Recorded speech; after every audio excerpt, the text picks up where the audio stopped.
This idea is actually quite simple. Got some economic interest. They're chopping down the rainforest to grow Billions soy. of animals slaughtered. One big, large corporation Marks the beginning of an organized movement to bring about this change.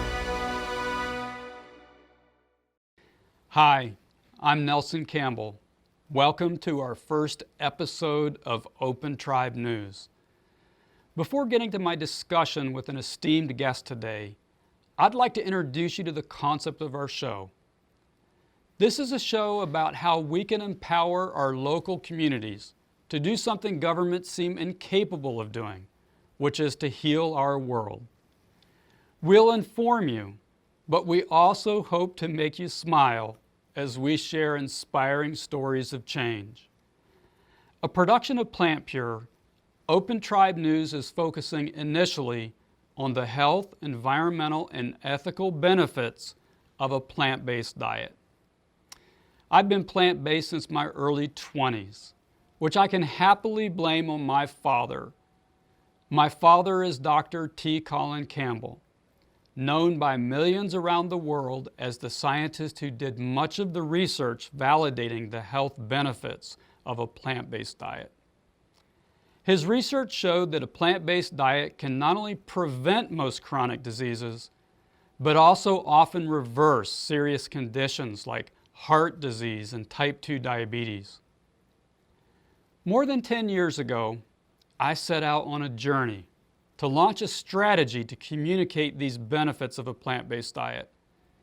This strategy includes food, education, and a network of groups called pods, now involving over 250,000 people. We've also developed a website at opentribe.com to help these and other groups undertake local outreach. OpenTribe provides access to projects and resources and to a media feed. This show is the most important part of that media feed. In each episode of OpenTribe News, we'll provide updates of our grassroots work, and we'll highlight stories that educate and inspire our community. Today, we'll explore a topic that is urgent for people to understand in this pandemic. Decades ago, my father began seeing evidence that an animal-based diet causes disease while a plant-based diet heals us of disease.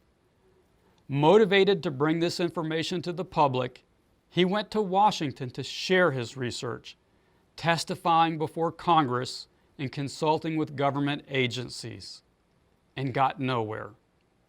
You see, there are industries making trillions of dollars from our sickness. If we get healthy, we ruin their business model. For decades, our government and powerful industries have suppressed the message of plant-based nutrition. And now we are mired in a pandemic that could have been prevented. Most of the people who've succumbed to COVID-19 have had diagnosed pre-existing conditions, mostly related to nutritionally caused chronic diseases. So consider this. Had the truth been told decades ago by our government and public policies been passed to encourage people to take responsibility for their health, there would have been no pandemic. Today, I'd like to explore this issue further with our first guest, Dr. Neil Barnard. With a medical degree from the George Washington University School of Medicine, he has over his long career authored more than 90 scientific papers and 20 books. He also founded and still leads the highly respected Physicians Committee for Responsible Medicine, as well as the Barnard Medical Center, where nutrition is the central tenet of patient care. I also should just say that aside from all his accomplishments, Dr. Barnard, or Neil to me, is just a kind, good person, committed to building a more compassionate world for people and animals. Welcome, Neil. Thank you, Nelson. It's great to be with you today. Wonderful. The CDC said a couple of months ago that 94% of all of the people who have unfortunately succumbed to COVID-19 have had pre-existing conditions. And of course, these pre-existing conditions are mostly the result of chronic diseases. And that number actually could be higher because many people are walking around with chronic conditions that have not yet been diagnosed. And in fact, in Italy, they did a study showing that 99% of all the people there who've succumbed to COVID-19 have had chronic conditions. So, Neil, my first question for you is, what is the biggest contributing factor to most chronic disease? Well, when we look at the conditions that have made COVID most deadly, they're all conditions that are related to what people are eating. I'm speaking of obesity, diabetes, and hypertension in particular, as well as heart disease and lung disease. So what we're eating has been the biggest factor. What people are smoking is another part of that. But the good news is, as devastating as all these things have been, they are all potentially controllable to the extent that we take action. That is absolutely true. Of all of the organizations in our community, Neil, I think yours, the Physicians Committee for Responsible Medicine, has done more in the realm of political advocacy than anyone. You've been very involved in the debate about the U.S. dietary guidelines. You also have been pushing for a ban on live animal markets in the U.S. And then you also did something that really caught my eye back in April with respect to this issue that we're discussing now. What was that? Well, in April, we wanted to see if we could change the way the federal government is addressing the COVID-19 epidemic. Exactly what you said is the most important thing, that the virus may come. As important as masks and hand washing and social distancing are, those steps will fail for some people. They'll contract the virus. And if they contract the virus with out of control diabetes, blood pressure, obesity, and these other conditions, the mortality is just dramatically higher.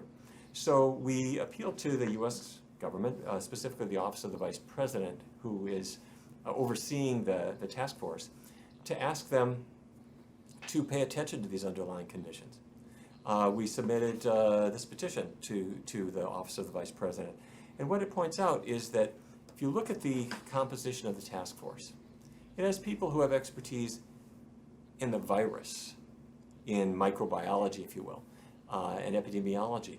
But it doesn't have anybody who has expertise in the underlying conditions in particular. So that means people with expertise in diabetes and hypertension and obesity and in the nutritional solutions to these issues. I agree completely. What happened after you submitted that petition? I am sorry to tell you that the Office of the Vice President has been entirely silent on this issue. So you essentially got no response, which is really tragic given what's happening now. And of course, something else that's quite disturbing in this pandemic is that certain groups in our society are suffering far more than others. For example, African Americans and the Hispanic community are dying at significantly higher rates. What do you attribute that to? Yes, well, it's attributed to, I think, a mixture of things. One, some of them are obvious and very well known, and it's poorer access to medical care, probably less access to testing. Also some, maybe what I might call structural issues. Who is able to self-isolate at home? Who's able to work from home versus somebody who's got to be at work because their job may be to be driving the bus or handling things at work and so forth.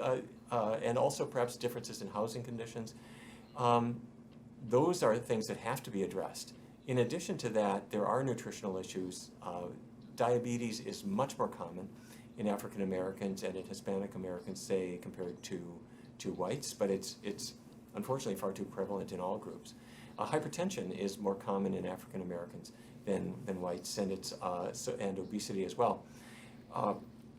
There's, I think, among some people a sense of hopelessness that diabetes won't change and there's no reason to try to encourage people to change.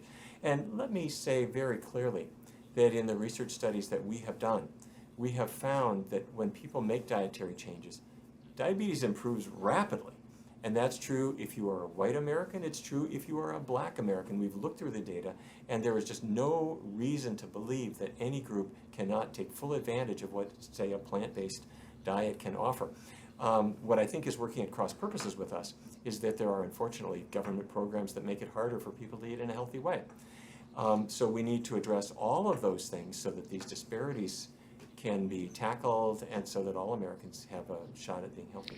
Yeah, and another group that has obviously suffered tremendously are the older population. In fact, I just read here a couple days ago, and this number was higher than I realized, that about 45% of all COVID deaths have been people who are in nursing homes and assisted living facilities. So almost half of all of the deaths. And the thing to me that's so tragic about that is that these people, in fact, everyone succumbing to this disease, they're dying alone in a room someplace. And it's just so tragic. And I think you obviously agree, Neil, that it's a time for truth-telling right now. And I want to take a look at to see how another part of our government is doing with respect to truth-telling. And then I want you to have a chance to respond to it. A while back, I went to the CDC website to take a look at how they're advising people. And I want to pull up the website here for a second and just recount here what's being said. And of course, a lot of this information is very important. We need to abide by these things. Washing our hands, avoiding close contact, wearing something over our mouth and nose, a cloth cover, cleaning, disinfecting, monitoring our health daily. All of these things are important. But in these guidelines for the general population, there's not a single mention here of nutrition. And then if I go to the web page that is advising people who have pre-existing conditions, so these are the ones that we really need to be concerned about. Here's what they say. I know you've probably seen all of this, Neil, but I'm just kind of recounting this for our audience. They tell people with pre-existing conditions not to be careful when you go out into a public setting.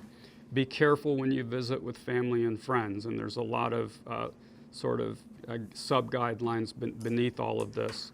They tell you what to do if you go to an event or a gathering. And then they talk about the importance of staying healthy. So here's where I'm hoping that we get to hear something about nutrition. But they basically say that people should stay physically active and that they should practice habits to cope with stress. But again, nothing about nutrition. I think there has been a pervasive and entirely unjustified impression that lasts in the medical community that these diseases are one-way streets. If you've got diabetes, you're always going to have diabetes. If you have hypertension, you'll always have hypertension, and it won't get better. And I think there's sort of a subtle subtext that patients won't really comply with dietary guidance, and so it's all viewed with this tremendous chronicity. However, let me share two reasons for optimism, if I may. In China, when the very first cases of COVID deaths were occurring, researchers started tracking who lived and who died. And first it was obvious that people with diabetes were more likely to die. However, they discovered if you have a person who's got diabetes in poor control, it means a higher hemoglobin A1C, poor control, the mortality was about 11% from COVID. If you had diabetes, but it was under good control, your mortality was 1%. Well, what's the difference between poor control and good control? If you adopt a low-fat, plant-based diet today, within a matter of weeks, you can be under good control. So we can change these things. Secondly, hypertension. In the DASH study, the Dietary Approaches to Stop Hypertension, a study done back in the 1990s, researchers tested a diet that was high in vegetables and fruits and that reduced meat and fat. And what they found is it was an 8-week trial and blood pressure dropped, and it dropped significantly. However, the drop occurred within the first 2 weeks. So if the virus is 14 days away from coming into your house and you've got hypertension, if you adopt a healthy diet And of course, if there are medications that need to be adjusted, do that. We can bring these conditions under control. And for some reason, we are not really seeing a lot of understanding of how quickly things can change. Not only in the federal government, we're also seeing this locally. Here in Washington, D.C., our medical society, the Medical Society of D.C., wrote to the mayor.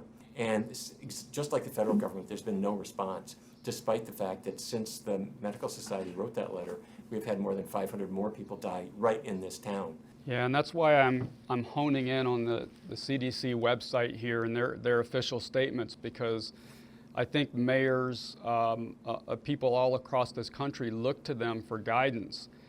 And when there's no mention whatsoever of the connection of nutrition to chronic disease to COVID-19, people maybe are a little incredulous when you bring that information to them. Again, I want to come back to this question about the CDC. Do you think it's, obviously there's ignorance involved, there's a lack of understanding, but do you think that it's just a lack of understanding, or, I have a hard time understanding how all of those smart people at the CDC have no knowledge of this?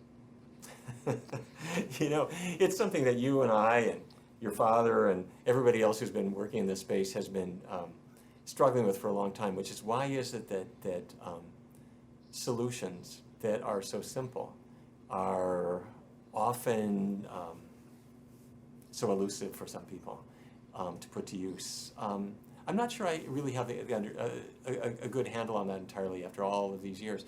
I suspect that it's a mixture of things. Yeah, I agree, and I think you agree with me, Neil, and where I was kind of headed with my line of questioning here is, there are a lot of variables that can help to explain this silence, but one big one I think is money, and it's the influence of industry on public policy, and including influence of industry on our media. This is something else that bothers me tremendously, is that there are certain experts, supposed experts in the media, who I know for a fact know about this nutrition COVID connection. And one in particular on CNN who's actually talked to my father, and who hasn't uttered a word about this. And I did a little research and I discovered that pharmaceutical companies account for a very large percentage of the revenue of CNN. So I think there's money at play here too. Would you agree to that? In many different ways. If you look in the state of South Dakota, you'll see another place where money has been a really unfortunate issue.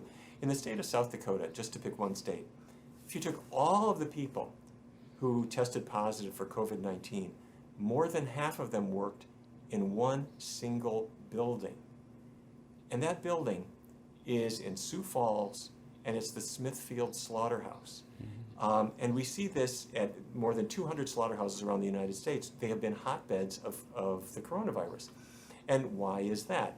It's because you have people working at very close confinement. Sometimes their housing is in close confinement too. They are not, may I say this, they're not necessarily treated very well at work. They have tough jobs, and they have become hotbeds of the virus.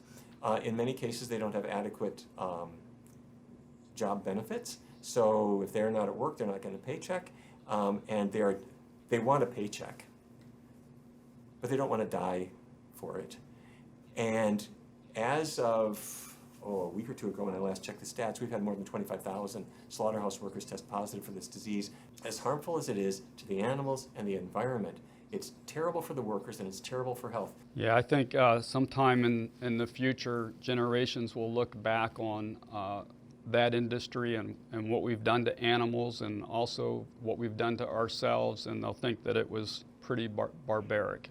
And you've done particularly since all this started with eating animals. That's right. At some point, someone got the idea of taking bats, which harbor coronaviruses naturally, as we've known for a long time, and they decided not to leave them in the wild, but to bring them into a market and sell them for some people to consume. And then when you have a mixture of species together, viruses can transmit one from the other. We saw this with influenza going back as far as 1918 and even before that. Two things happen in these markets. One is the viruses become more transmissible, meaning that they can stick in a person and not just die out. And then one person can transmit them to another. So this interspecies transfer facilitates that process. The other thing is the pathogenicity of it changes, meaning it can become more deadly. So what was not so deadly for the bat can kill you. And so our goal has been to help people to think about perhaps distancing themselves from the idea of putting animals on your plate, in your market, in your neighborhood. In New York City, there are more than 80 live animal markets operating today. We're just asking for the coronavirus to become what the influenza virus has been, which is a recurrent killer every single year. I got to tell, I don't know about you, but I've had enough of this one, and the idea of it becoming an annual event is not something I'm looking forward to, but we're just asking for it by having these live animal markets where the viruses can, through reassortment, get more and more pathogenic. Yeah, you know, because of what's happening today on so many levels, the pandemic, our health crisis, environmental issues, ethical issues, I think that we have the ability today to make a case for the plant-based diet and the plant-based world better than we've ever had in the past. The question is really, how do we overcome these interests, these vested interests, who benefit from our sickness? Because I do think that that's really at the root of all of this. It's very much an economic question, and I suppose you could go deeper than that to say perhaps in some respect it's a spiritual question too. I think many of us are living for the wrong things, but economics are right at the core of this. And the question is, how do we overcome that? And, you know, I think about some of the people who've made mass change in society, like Martin Luther King, for example, who was able to mobilize so many people, you know, to get out on the streets and to protest peacefully. Should we be thinking in a broader context in our community about how to do that? You know, how do we mobilize masses of people? Yeah, well, certainly you've been doing exactly that work for quite a long time, Nelson, and very successfully. My hat is off to you. You can never really tell what is going to win. I think we have to, first of all, not rely on the federal government alone. We push the federal government as much as we can, but the federal government is the tail, and it's not the dog. In other words, the dog wags the tail, and the dog is the general public. What I mean to say is that the federal government is often the last to act. We'll go to the federal government, we'll say, you got to shut down the slaughterhouses. They'll say, are you kidding? We get political contributions, we get this, we get that. The government is unfortunately so reluctant to make changes that it's only when there's very substantial pressure from their constituents and also from moneyed interests that they are able to do that. So that really means that we have an educational process that we have to go through, and we have to reach as many people in as many walks of life as we can. We on our side here at Plant Pure, we've thought a lot about, you know, how to build the elements necessary for a grassroots movement. And we're actually considering a strategy now for how we could, in a very significant way, influence state and local leaders across the country. I know you watched our film, Plant Pure Nation, when it came out. Yeah. And in that film, we did something kind of interesting. We were able to maneuver down to the floor of the House in Kentucky a resolution that simply told people the truth about the health benefits of plant-based nutrition, and we forced a vote on that issue. And so it was in public, and we captured it on our cameras. And that story in turn inspired the formation of a network that we have now. We call this our POD network. It's supported by the nonprofit Plant Pure Communities, but there are over 250,000 people involved in that. And the idea that we're considering is taking that same strategy that we employed in Kentucky and replicating that in states across the country, providing support and resources to our pods that enable them to find a friendly legislator who's willing to submit a resolution to essentially do what we did in Kentucky, but do this nationwide. And so this is a strategy that we're considering, And I'm just curious if that's something that you might be interested in exploring further with us. I would love to team up with the Physicians Committee for Responsible Medicine to do this together. What do you think about that idea? I think it's a great idea. We've worked at the federal level, we've worked at the state level, we've worked at the local level. And very often when the federal government is just at loggerheads, as they have been now for years, we often find an easier pathway through the state, or sometimes even at the city level. And I think the idea of bringing something like that forward is a good idea, particularly if it's a resolution that is simply getting information out to people. There are still going to be people who are going to be threatened. There's still going to be people who vote against you. But I think that, that number one, this will generate press interest in exactly what you're talking about. And also, if we do it enough, we're going to win. So, yeah, I'm in. I think it's a fantastic idea. And I value your leadership in this. I think it's terrific, Nelson. I have to say that I wanted to throw this in at the end of our talk, and I didn't know how you were going to respond. So I'm really excited about that because, you know, I've wanted to work with you and Physicians Committee for Responsible Medicine in a significant capacity for some time now. I'm just such a fan of all that you've done, and also, you know, I like your political advocacy, but I also like your emphasis on building a culture of compassion. You know, that's something that we don't talk about enough in our community. And of course, there are all the environmental issues as well. But I would be honored to join forces with you and PCRM to launch a strategy like this across the country. I know that the people in our pod network will be so energized to join in an effort like that. So, I think it's a great idea, and I think there are certain things that are going to make it work. Number one, we have to figure out what is the model language that works. Sometimes when we leave it up to individuals to come up with their own language, some cases will be better, some cases not so good. And if you have a message of a resolution that really works the best, and that also that works with other allies in that case. Think about the organizations that are going to want to be supportive. For example, if it's a nutrition bill, let's work with the dietetic community and the medical community. Let them know what we're doing. Get their input, get their support before anything is introduced, so that when it's introduced, we know we've got the very best message, the very best language, something that everybody can get behind.